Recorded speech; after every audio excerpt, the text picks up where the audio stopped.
To be or not to be, that is the question.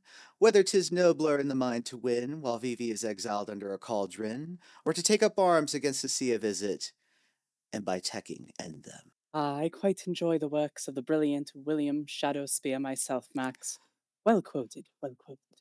Today, my dear rebels, we bring you a much awaited new episode of the Rebelcast.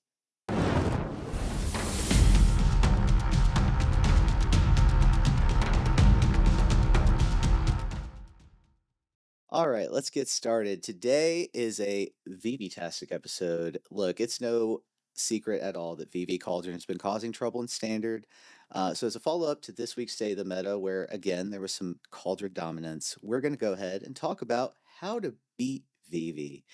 So today we're going to have the matchups. We're going to talk about the mirror. We're going to talk about the specific matchups that Cauldron has trouble with. We're going to go into specific cards that you can use to beat Vivi.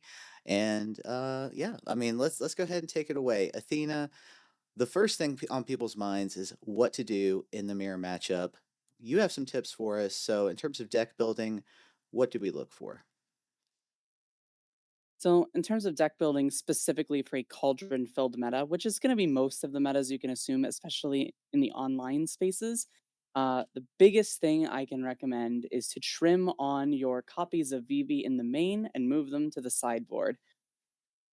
There's a big problem in the mirror where you end up dumping a VV into the graveyard without having a cauldron in your on the board yet or in your hand, and then your opponent can actually take advantage of your VV in the graveyard. That's a big problem. And then the other thing we're actually seeing pretty commonly in main decks nowadays is a braid and a null, which are usually sideboard cards, are seeing a lot of main board play in the deck. Okay, and what can we look for in terms of sideboarding, post board in this mirror matchup? So, like I mentioned before, you're not going to want to have your full play set of VVs in the deck after boarding. You probably want to cut it down to two, maybe even one if you're feeling that frisky. And the other cards that are going to look a bit worse are going to be your cheap removal spells. Your Torch to Tower kills very little in the matchup, really only a Steam Core as it enters or a Mako super early. And the other one mana removal spell, Flood Maw, is an active detriment a lot of the time, Hmm. since you don't really want to be bouncing the creatures your opponent's using to loot over and over. And Okay. then to bring in stuff, you're gonna want to bring in your 4 and 5 mana or 4 and 5 damage removal. So your obliterating bolts, your twin moss storm broods, your broadside barrages. All of these spells kill creatures after they've been buffed by profs. And then a braid is your big red answer for the deck, since it can kill cauldron and a bunch of unbuffed creatures. And your blue answer is a null, since it hits all the big 2 drops in the deck. Okay. All right. Yeah. Good point about the Flood Maw, especially because I've been hearing a lot of chatter about using that card specifically in the matchup. But yeah, all good points to keep in mind. So, in terms of when you're actually in the matchup, what are some key decision points that you want to make? So when you're in the matchup, the only time you want to dump your DV in the graveyard is if you can either kill a cauldron right away or if you have your own cauldron ready. The big thing you really want to play around is the Prof's side of the matchup because of that. So you want to aggressively mulligan for either a Prophetic Memory or an answer to the card, or these really powerful 1, 2, 3 curves like Mako, Fear of Missing Out, Tursa. Those are the types of draws that will win you the game in the matchup more often than not, and especially if they're backed up by things like a Braid or a Null or Broadside Barrage. Now, let's go ahead and switch over to the other matchup that, I would say this one's like 50-50 right now. But if you're teching the right way, what are you looking for in terms of deck building versus Demir? For your main deck, the probably the best card against Demir that you have access to in Izzet colors is Fire Magic. You can run it as a one, maybe even two of in your main. This was really common early on in the format when Demir was a little bit more dominant. And this kills pretty much everything cheap out of Demir. It'll kill Sunset Saboteur, it'll kill Flood Pits Drowner, it'll kill Deep Cavern Bat, Spyglass Siren, and then if you're paying the 3 mana for it, it can also kill Tidebinder. So it kills this very wide variety of different threats that Demir has. And the other thing to keep in mind for your main deck is that Steam Core is going to be better than Tursa, because especially if your opponent's higher on the death touch creatures, the Steam Core can actually fly over them and get you the damage in. Okay, all right. And what are we looking for to sideboard in this matchup? But for sideboarding, again, into the Floodmaw is a lot of the time just a blatant liability, especially since all of their threats tend to be cheaper, and you don't have to worry as much about the Kaido post board because they tend to board all of those out. The other thing you want to try to do here and keep in mind, and this is going to be true for a lot of these more mid-rangey matchups, is you Mm, don't want to dilute your game plan too much. You don't want to overboard. You want to just look at trimming, one card here and there, trim a Tersa or trim one Cauldron or things of that sort, because you really want your main game plan to function in order to beat the deck. okay, thank you. Great point about overboarding. As dominant as this deck is, it's easy to want to overboard to make sure that you win those matchups because it's a very common one. But yeah, that tends to be an issue, overboarding, especially if you're coming in hot and you're the aggressor in the matchup. So when you're in the matchup, what are some key decision points to look for? Pre-board, you do still want to look out for Kaido, especially if you aren't running any fire magics in your main deck. You can get swamped by an early Cecil into Flood Pit's Drowner into Kaido, and they can just run away with the game from that. It's also the reason why some Demir players will like to keep a copy of Kaido in. So even post board, especially depending on who you're playing against, you may still want to watch out for the Kaido starts. The biggest thing that you need to watch out for, though, is Tishana's Tidebinder. That is the biggest pain. If you tap out on turn 3 for a Tersa and your opponent Tidebinders the trigger, you basically just went even, right? You played a 3-3, they played a 3-2, and then your turn just kind of ended there. So Tidebinder is a really good stabilizer for the matchup and really lets them play that instant speed game where they can either play a threat or answer your thing, which is something that Demir's really trying to do in the matchup. Okay, okay, all really good points. As I think both decks are now running Tidebinder. As for Pixies, this deck coming along pretty rapidly recently. So, what do we do here on Esper Pixies? So when you're building your deck, if you expect a pixie heavy meta, one of the best things you can do is again the main board fire magic. It'll kill Pixie, Sun Pearl Kieran, and Otter tokens for really cheap, just for 1 mana a lot of the time. But the big thing you want to do is, value is the name of the game. If you can bring in these cards or have these cards in your main deck, like Quantum Riddler, Meringue River Regent, Grease Wrench Goblin, these are the types of cards that will be key to winning the game because Pixie has a lot of control tools for the matchup. And then your main board annuls that are also good in your mirror matchup are also going to be good in this matchup since it hits about 10 to 12 cards, depending on the list. Certainly does. That annul is going to come in handy in this matchup. How do we sideboard for this matchup? So once again, and may make it seem strange that you're main boarding this card because of this, but now this is the third matchup in a row. We're into the Floodmaw is essentially just kind of helping their game plan. It's a liability a lot of the time because this is one of those more grindy matchups that you need to be constantly putting on pressure in while playing around their removal spells and such. The name of the game ends up being value again. So Hmm. having cards like Quantum Riddler, Meringue River Regent, etc., is gonna be really good. But if you can bring in your cheap removal like Fire Magic, Torch the Tower, that's gonna be the way that you survive their early threats if they do get one of their earlier starts with like a bunch of Storm Chasers talents with Pixies and that sort of thing. And some key decision points in the matchup. So this is one of those matchups where you can actually hardcast your Vivi instead of discarding it because of all the removal that they end up playing. You can sort of play the slower game, cast your Vivi, Hmm. especially with having one non-creature spell behind it, so it won't die to the nowhere to run. Because at that point, that creature blanks 4 out of their, however many removal spells. Hmm. And the more threats that you can present against these more controlling decks, the better your matchup is going to end up being. You want to watch out for their aggressive starts, and especially Cosmogrand Zenith. That is the big, big card you have to watch out for. It's a reason why you still have to have some number of 4 and 5 damage removal spells to be able to kill that card, just not as many as you would in other matchups. And you really have to be careful of the game going too late. You may have Ral Crackling Wit post board. That's a really good card in this matchup, but their ability to outgrind you with stock ups being rebought by Storm Chasers talent over and over, or even just a leveled Storm Chaser talent post board is going to be enough to close out the game.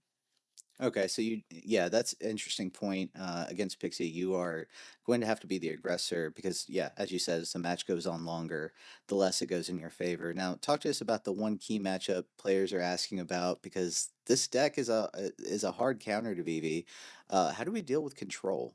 So in the main deck, the biggest thing you can do is play Spell Pierce. If you expect a control heavy meta, if you're expecting people to be teching for the VV matchup, Spell Pierce is probably one of the best cards you can bring because it will help you defend your key pieces from the one mana interaction like Annul or Seam Rip. So that's going to be the best main board include you can do. The other main board include that I've really liked and that we talked about earlier today with the team actually was Grease Wrench Goblin. Since this is an activated ability, it's a 1 mana 2/1, so it comes down early. It can threaten. It's got an activated ability that works with Cauldron really, really well and fits through your game plan. That's one really cool tech we've been looking at for that matchup. Very cool, very cool. Happy to see all the work going on in the Discord, and specifically in this matchup. Now, with the other three matchups, you'd think, how can you possibly have sideboard slots for all four decks? That might be a little difficult, but nonetheless, if you're seeing a control-heavy meta, always pay attention to your local metas. What are some sideboarding tips for that matchup? So, much like most matchups against control, you want to board out your dead removal spells. So, your Torch the Towers can go, and some number of Into the Floodmaw can go. You don't want to board out all of your Into the Floodmaw since it still hits Pinnacle Star Cage, which Mhm. can be a big turning point in the matchup. Is if you can get them to maybe protect a Pinnacle Star Cage with a counter spell on their end step, maybe you can end the game pretty quickly on your own turn. This is also, in terms of boarding things in, this is the matchup where Ral Crackling Wit probably does the best. It's a grindy game piece. It avoids their board wipes. It puts a threat down every single turn that can be buffed by the profs. And it's just overall this huge menace that they're going to need to have Get Lost for. And if they do, then you just get the map tokens to continue your aggressive plan, anyways. And then, of course, you want your sideboard Tide Binders if you have them, but if not, your Spell Pierces, Disdainful Strokes, Negates, the very typical suite you played against control. All right, that makes a ton of sense. And playing in this matchup, what are some key decision points? So you're gonna play this a lot like Esper Pixie. You can hard cast your VV here as well, pretty easily. It won't avoid as much of the removal, but it will tax their removal. One of the big things with blue-white control in particular is their single target removal isn't as good, and especially since they're going up on Seam Rips, Seam Rip doesn't hit the VV. So just hard casting a VV can be a big problem, especially when you see these lists that are teched with like the one of Wild Rides and such. Those are some of the things that also beat control pretty well. All The right. the biggest like pain point you have to watch out for, I think, though, is you don't want to play your Winter Night Stories or your Vivi into No More Lies. This is one of the reasons that Control is one of the best decks into Vivi. Is Winter Night Stories is a really, really big card for the deck's ability to actually grind. And if they hit that with No More Lies, that really, really hurts. Yeah, so be wary of this matchup. Overall, when we're looking at the meta and you're a Cauldron player, and you see all four of these decks present, are there one or two of them that you want to focus more of your sideboard slots on? Is there a matchup among these that you just want to declare lost if you're seeing all four of these decks? What in general would be your meta share tip for Cauldron pilots? If you're seeing all four, I think the best thing you can tech against would be the Cauldron deck, like the Cauldron Mirror, because you'll also get a lot of the same cards that are interchangeable for the other decks. You're gonna get your annuls against Pixie. You're gonna have your extra like sideboard threats potentially against control, and those are gonna be some of the things you can win. As for things you might just want to abandon, your Demir matchup is generally pretty good, and especially if you know what the Demir lists are, if they're running less of the tech cards and more of a typical Demir deck, you don't have to worry as much about that matchup. That's probably out of the top other three decks, your best matchup. All right, all right. Thank you for all the great information. I know a lot of other channels have talked about how to beat Vivi, and we'll get to that in just a bit. But there's a lot of Vivi pilots out there as well needing information, and the ban window is pretty far away. So this information is all going to be pertinent to your events and tournaments coming up. But especially since we have that spotlight coming up. But let's go ahead and transition over to our lightning fast hot minute. And now we have four All right. questions that we're going to ask, and I'll let Athena go ahead and kick us off. All right, Max. So the first question I have for you is if you were to play an RCQ this weekend, which deck would you bring?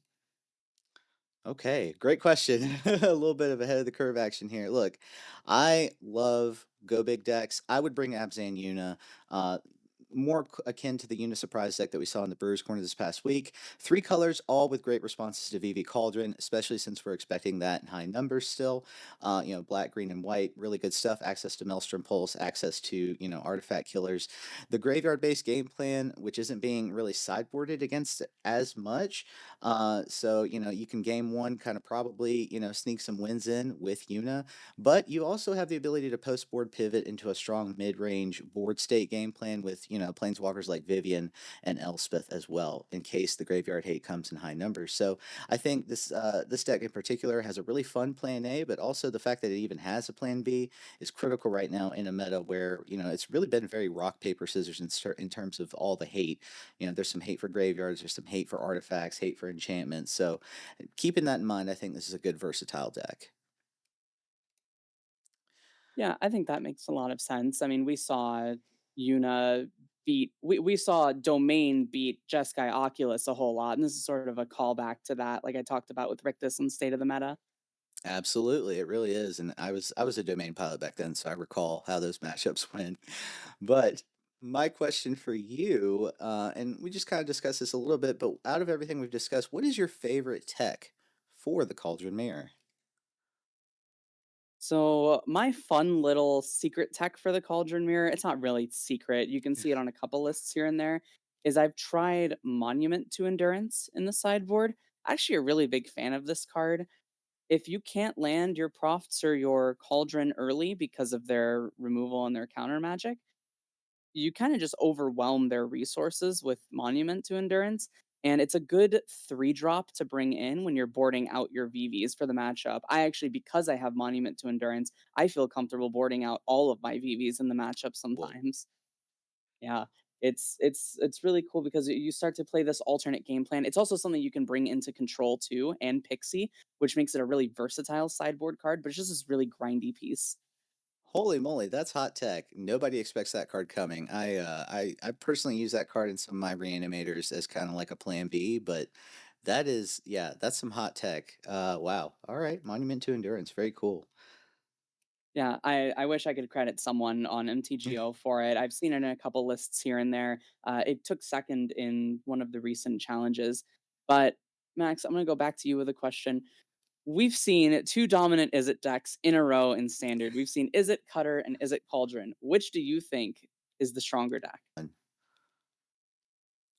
That's an interesting question. It's hard to think about that sort of pre-ban world and standard right now, but I make the comparison between the two pretty equal. I think they're both equally powerful in terms of their dominance right now. And I think both decks are problematic in similar ways, right? The two mana artifact builds coming out and about. I don't know. I honestly think that Cutter is probably slightly more problematic. I remember some of the really fast, like turn 4, turn 3 sometimes even wins that they could really knock you off with that deck. So yeah, um, maybe it's just because right now standard is so frustrating, and hindsight 2020. I don't know. I don't think the tech against Cauldron right now is lined up as strongly as the tech was against Cutter. So I'm gonna say. I'm gonna say Cutter just slightly worse. Okay. No, I don't think that's a very hot take. I think one of the biggest things Cutter had going for it for this argument is it had a stronger metagame around it that could kind of contend with it a little bit more. That's why it didn't have as high of numbers. But yeah, I agree with you. I think Cauldron's a stronger deck than Cutter is. And I think if people had recognized that before the Pro Tour, that deck would have, the Cauldron deck would have done waves. Now imagine if that card was here now. Oh, no. Things I would be don't know, two terrible. insane is it decks. God. Nope. Possibly up to 3 or 4. Anyway, my question for you to get away from that scary, hairy topic. Uh, Look, we've got Spotlight Orlando coming up. ban window is pretty far away. What percentage of the meta do you think will be Cauldron? Ooh, okay, spicy question. Well, if we look at Cutter and Cutter's dominance, I think Cutter was 42% at the Pro Tour that it was at. And we just got done saying that while it wasn't a stronger metagame, it's a little bit weaker of a deck overall. We also just saw the Arena Championships, and the Arena Championships had 50 something percent Cauldron. But keep in mind that it's usually a more slimmed down metagame when you get to that point, since something like Spotlight series, anyone can kind of just join those and show up with their favorite deck. So you're going to see a little bit more spread of a metagame share. I'm going to go with just under 50%. I'm going to say something close to 48, 49%. And God, I really hope I'm wrong because I don't want to see this many cauldron mirrors, but I think we're going to get pretty close to that number, Max. I think so too. I'm scared for standard for the next month and a half or so. We'll see what happens though. I try to be more err on the side of optimism that brewers are going to figure it out and come up with solutions to the meta, and perhaps they will. But it's been a rough couple of weeks, has it not? I mean, there's a couple decks that can beat Cauldron, and there's some cards you can kind of use to tech for the Cauldron matchup if you're kind of brewing to beat it. So speaking of which, that's actually what we're going to move on to next is how to beat Vivi Cauldron. Absolutely. Probably the part everyone's looking forward to. So what I'm going to do is we're going to talk about three decks that, just have a really good matchup against the deck. And then we're going to go into cards for each color if you're, brewing outside of that, of course, that you might want to consider and include in your sideboards and even some main boards. The first deck that we have for you is Azor Control, which is obviously the one that is the hardest counter into Cauldron. And, just going to point out some key points here. Obviously, this is a hard counter because, no more lies, get lost. There's some four ofs in here that respond directly to what they're trying to do in terms of getting Vivi off the board, making sure the Cauldron never hits the board. 3 steps ahead is in here as well. But the key card, I think, for the deck, one in the sideboard, two in the main, is Seam Rip. Being able to respond, 1 mana value, is very key. We also have a couple of copies here in the sideboard of Kutsil's Flanker. Graveyard Hate is another way to sort of kind of tackle the VV menace. But Azorius Control is especially good at finding answers because, of course, we have stock up. We already know about stock up, but consult the star charts. Just a couple of copies, but a card that scales really well. We've already talked about it here on the Rebelcast and on the State of the Meta. This card is helping Azorius Control to find solutions, which is why Control is present this early in rotation. So Azorius Control, probably one of your top contenders if you're seeing a very high percentage of Cauldron meta. Yeah, and it's not super hard to see why. I mean, one of the biggest strengths of Cauldron is it actually attacks you from multiple angles at once. You have the aggro game plan of just going curving out 1, 2, 3 and attacking your opponent down. You have the more grindy game plan, playing around profts, putting a single creature on the board, trying to grow it, letting them try to remove it. And then you have the game plan of just dumping a VV in and going through your crazy combo turns. So because you're hitting from all these different angles, you really need a deck that can answer a wide variety of different strategies to beat it. And that's why I think Blue White Control is doing the best against it right now, especially with, I mean, we're even seeing some lists go like 13 draw spells at this point in the newer challenges. 4 stock up, 4 consult, 3 meringue, just to make sure you find every answer you need so you can slam the door on their face. Yeah, and I think the other reason too why this control deck is present so early is it has really strong win cons and really strong options in the mid game to late game across, Elspeth, the White Overlord, Morong River region. So it's not just a one trick pony control deck like you might see in some of the older formats. It's a little hardier than your average control deck, I want to say. But Mm. moving along to a second contender, and we're going to cover this by highlighting sort of the Orzhov archetype, but it's really the White X archetypes out there that are able to do their thing, whether across mid range, across control. But if we're talking about like an Orzhov slash mono white control list, obviously we just mentioned Seam Rip. Anything that can run Seam Rip is going to have an advantage, and we'll talk about the colors each in a moment here. But Seam Rip is here as well. The other key point, of course, is exile based removal.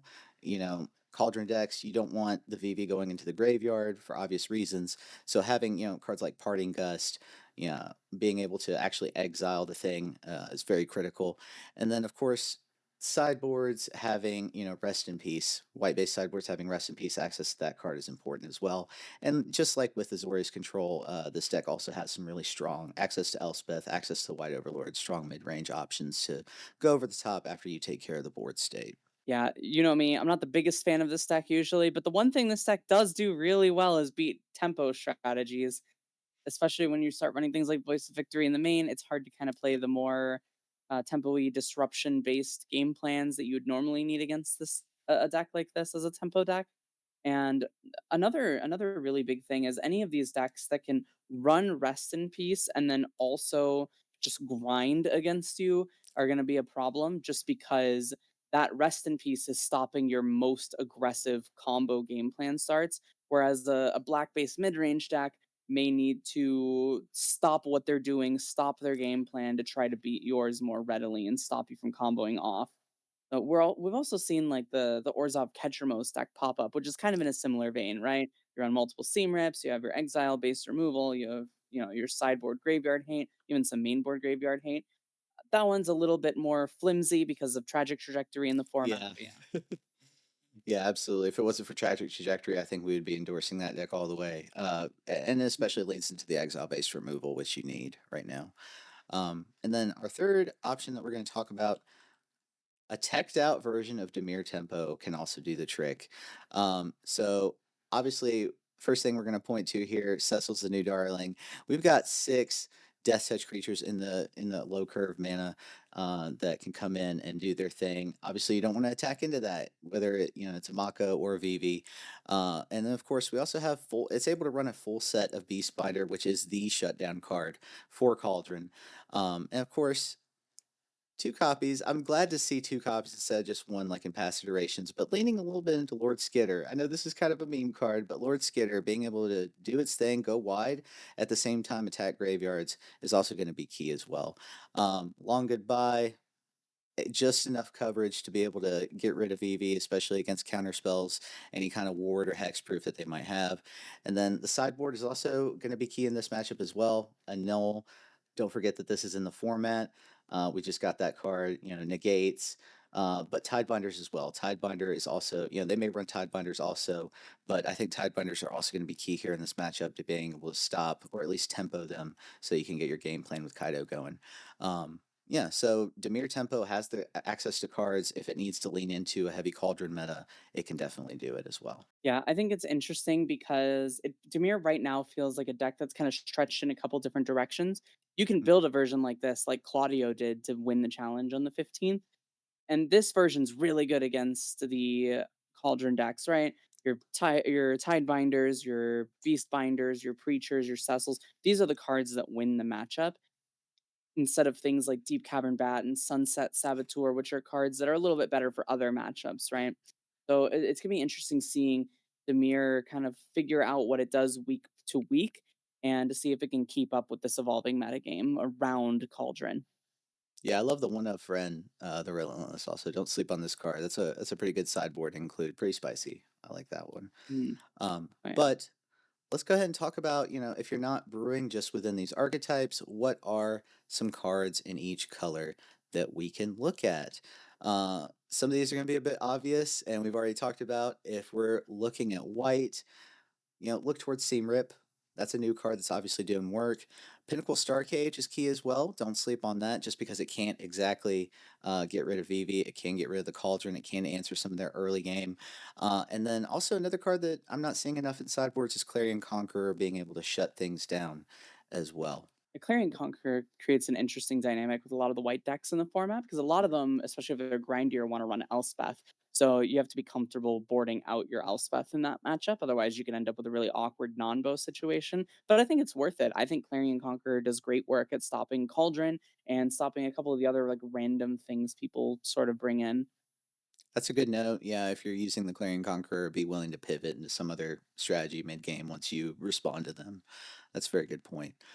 In green, I know some of my mono green pilot's still out there, even though it didn't show up on State of the Meta. You have access in green, and there are, of course, some other green based decks, not just mono green, but you have access to Pick Your Poison still. You have access to Heritage Reclamation. That's one of my favorite cards because all the modes on it are pretty decent in the matchup. But you also have something that you can main board pretty strongly here, and it's a pretty strong include, and that's Scavenging Ooze. Scavenging Ooze is still in the format. I've seen a lot of 2 ofs, 3 ofs, but don't be afraid to lean into the 4 ofs if you have to. If you're not running like the landfall version of the deck, you're running something more akin to counters. But yeah, green has options as well. Yeah, Pick Your Poison's just my favorite out of these. I think it's such a strong 1 mana answer. It can kill FOMO, Crofts, Steam Core Scholar, or Cauldron, or even like some of the sideboard cards or more grindy cards like Quantum Riddler or Meringue River Regent. I just think it's super flexible for green to be able to handle it. And I think green is a better color against this deck than people are giving it credit for. I agree, and yeah, be wary of Quantum Riddler as well. That's kind of one of the new includes we've seen recently. Okay. In red, Rick is out there piloting the mono red for all the red players. We've got a new answer in Suplex. We still have access to a Braid. And then, of course, we're going to include Screaming Nemesis here as well because this is just great into, a lot of the different board states that you're going to see from Cauldron. So don't sleep on red. Red also has solutions. Yeah, red having access to Screaming Nemesis is such a big deal. I feel like you really hesitant. It's kind of similar to the Death Touch creatures, where it makes you really hesitant to attack into it. But also, there's no removal in Is It Colors that beats this. They kind of just have to bounce it and try to get through it. That's a really, really good point. Yeah, Screaming Nemesis will cause those pilots a headache.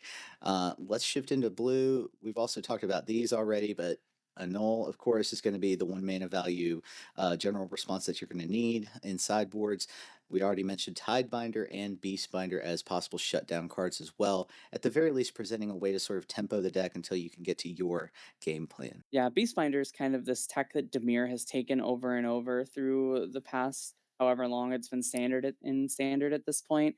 It's really cool to see. And shout out to Mabad in our team. This guy has been repping Beastbinder for a long time now. So I'm sure he's super happy to see that Claudio list that won the challenge with 4 of them. Oh yeah, in the Discord championing that card over and over, definitely. Let's talk about black. I've been piloting mono black to moderate success, but of course, the fact that I'm not running Demir leaves me, without some options. But if you're a mono black pilot and you're trying to push through anyway in a cauldron heavy meta, look to the following. Don't sleep on Deadly Cover Up, still in the format. Being able to at least get rid of other copies of the things that are problematic from that deck. Strategic Betrayal, I list that card because, of course, it's a good piece of graveyard hate and also gets rid of something on their side. Even if you're just getting rid of an otter token or something akin to that, being able to wipe out their graveyard at a specific point in the matchup is pretty good. And then, of course, something that I've started including, at least as a 1 of in the main, 2 or 3 of in the sideboard is Intimidation Tactics. We missed Dreams of Steel and Oil, but I think Intimidation Tactics picks up where that card left off in terms of being able to respond to this archetype. Yeah, another card that I want to shout out for this is the 2 mana Tiny Bones from Foundation. It's the one that when your opponent discards a card, it gets exiled, and you can cast things that are in exile while you Ooh. control it. That card's been super good if you're not playing white. It's sort of like a pseudo creature rest in peace. It'll die to a braid, but it won't die to a torch to tower unless they're sacrificing for it, which is usually a big cost for them. Yeah, it certainly is. That's a really good point. Don't sleep on that one. I forget sometimes I forget there's a second Tiny Bones out there. I just run the 1 mana value one, but yeah, good tip, good tip. And all right, if you found any of these tips helpful, please let us know in the comments. If you have any more that you want other players to know about, you can either leave them in the comments or come join the Rebellion Discord. Links in the description, and come tell us about it. But that's pretty much all the time we have for today. This episode of the Rebelcast is sponsor free. So, if you'd like to contribute to what we do and make sure we stay in the game as long as possible, consider making a purchase in our merch store or joining the Rebellion. All right, and until next time, untap, upkeep, Resist. resist.